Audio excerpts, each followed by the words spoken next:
नमस्कार दोस्तों, मैं हूं दीपक सिंह, दैनिक समाचार से। जेकेएसएसबी ने जो रिक्रूटमेंट स्क्रैप की थी, जो भर्तियां स्क्रैप की थी, उसका कैलेंडर जारी किया है। और जो कैलेंडर जारी किया है, जैसे पहले ये लोग कैलेंडर जारी करते थे तो कुछ डेट्स क्लैश हो जाते थे, तो फिर री-नोटिफाई किए जाते थे। वो डेट्स जो थी उन्हें चेंज किया जाता था, री-नोटिफाई किया जाता था। इस तरह से इस बार भी ऐसा ही लगता है कि जो स्क्रैप हुई थी भर्तियां, उनकी जो डेट इन्होंने जारी की है, जो कैलेंडर जारी किया है, वो एक बार फिर से हो सकता है री-नोटिफाई करना पड़े। क्योंकि इसमें ऐसा लगता है कि जो डेट है 7 तारीख के, जैसे पीएसआई जेके पीएसआई जो स्कैम था उसकी जो तारीख है, अब सब इंस्पेक्टर की जो वो भर्ती की तारीख है, एग्जाम की तारीख है, वो 7 तारीख रखी गई है, 7 तारीख से 20 तारीख के बीच में। उस दौरान कुछ और भी एग्जाम हो रहे हैं और ये बार बार ऐसा देखा जाता है कि जेकेएसएसबी जो है वो इस तरह से फैसले लेती है। अब वो फैसले लेने के तरीके ना जाने इन लोगों ने कहां से सीखा है। कुछ चीजें जो हैं कुछ लोग चेंज भी किए गए हैं, लेकिन फैसला लेने का तरीका वही है।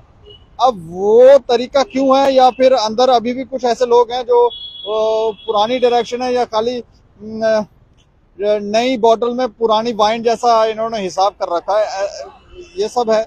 क्यों इस तरह की डेट सामने आई वो समझ नहीं आता। लेकिन एक बार फिर से हम ये जरूर कहेंगे कि एक बार फिर से हो सकता है री नोटिफाई करनी पड़ेगी।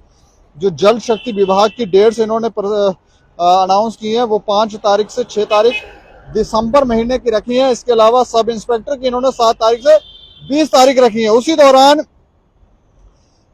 दौरान जो है वो एसएससी एग्जाम भी है। इन दोनों की डेट्स जो है वो क्लैश हो रही है। इसके अलावा ये तो री नोटिफाई करनी पड़ेगी, क्योंकि कोई ऑप्शन है नहीं। दूर दराज से लोग आते हैं, दूर दूर डिस्ट्रिक्टों से लोग आते हैं एग्जाम देने के लिए, और कई बच्चे जो हैं, कई एस्पायरेंट जो हैं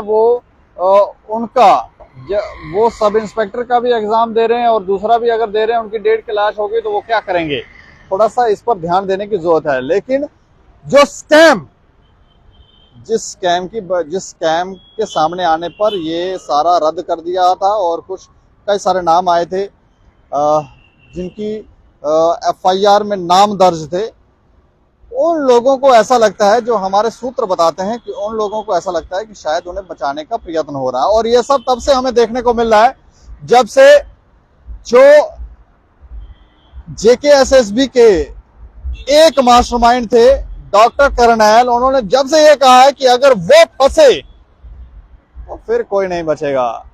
वो फंसे मतलब अभी फंसे नहीं है, हो सकता है इनको बचा लिया जाए। तो वो उन्होंने बयान भी ऐसा दिया कि वो फंसे तो सब के सब जो है वो फिर बच नहीं पाएंगे। तो उसके बाद से ऐसा लगता है कि जो प्रोसीडिंग है वो थोड़ी सी ढीली हो गई है, तरीके बदल दिए गए हैं। और शायद पहले भी हमने इस पे कहा था कि शायद जो किंगपिन है, जो मास्टरमाइंड है, वो कोई और भी है, पर्दे के पीछे है, सामने नहीं आ रहे हैं। कुछ पावरफुल लोगों के नाम, कुछ भाजपा के लीडरों के भी नाम थे, कुछ कांस्टेबल थे, और भी पुलिस के कुछ लोग थे। वो कहाँ गए वो जो एस्पायरेंट थे जिन्होंने पैसा दिया था। शोषण की भी बातें आई थी, कुछ लड़कियां थी जिनका शोषण हुआ है, कहाँ गए ये लोग। सुनने में तो ये भी आ रहा है कि सीबीआई अपनी चार्जशीट जो है वो कुछ दिनों में पेश कर सकती है, और उस चार्जशीट में क्या क्या होगा, किन किन लोगों के नाम होंगे, कौन दोषी पाए जाएंगे, क्या क्या नहीं होगा। इसके अलावा होटल्स के भी कुछ नाम आए थे जहां पर बच्चे जो थे वो गए थे वहां पर करने के लिए। होटलों के नाम वो कहाँ गए, किस तरह से कार्य हो रहा है। क्या यहाँ पर प्रधानमंत्री की तरफ से कल एक बयान सामने आया था, उन्होंने कहा था कि कितना भी पावरफुल व्यक्ति क्यों ना हो, अगर वो करप्ट है तो उसे बख्शा नहीं जाना चाहिए। लेकिन अगर वो पावरफुल है, अगर उसे बख्शना नहीं है, तो फिर ये जेकेएसएसबी में क्या हो रहा है।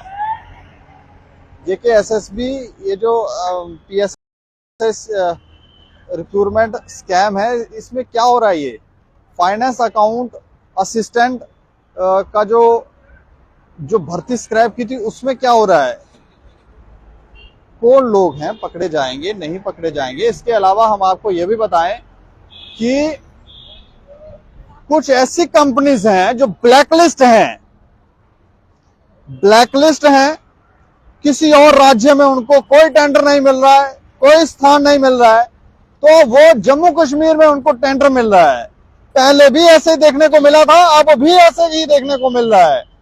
कभी कुछ नए क्लॉज बना लेते हैं, कभी कुछ करते हैं। मतलब वो धारणा, वो विचार, वो जो करप्शन करने का तरीका है वो बदला नहीं है।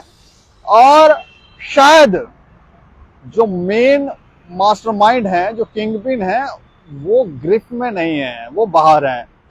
हो सकता है उन्हें बचाने का प्रयत्न चला। कितने ऊंचे लेवल पे हैं ये लोग, कहां से ये लोग प्रोसीड कर रहे हैं, किस किस से इनके लिंक है, ये भी एक जांच का विषय है। और दोषियों को सजा होनी चाहिए। अगर आप दोषियों को सजा नहीं दे सकते हैं, अगर आपको सजा नहीं देनी है, जो जानकारियां हैं कि कुछ लोगों को बचाने का प्रयास, कईयों के तो नाम ही शायद बाहर निकाल दिए हैं, तो अगर आपको नहीं देनी है तो बच्चों का भविष्य क्यों तबाह कर रहे हैं आप लोग।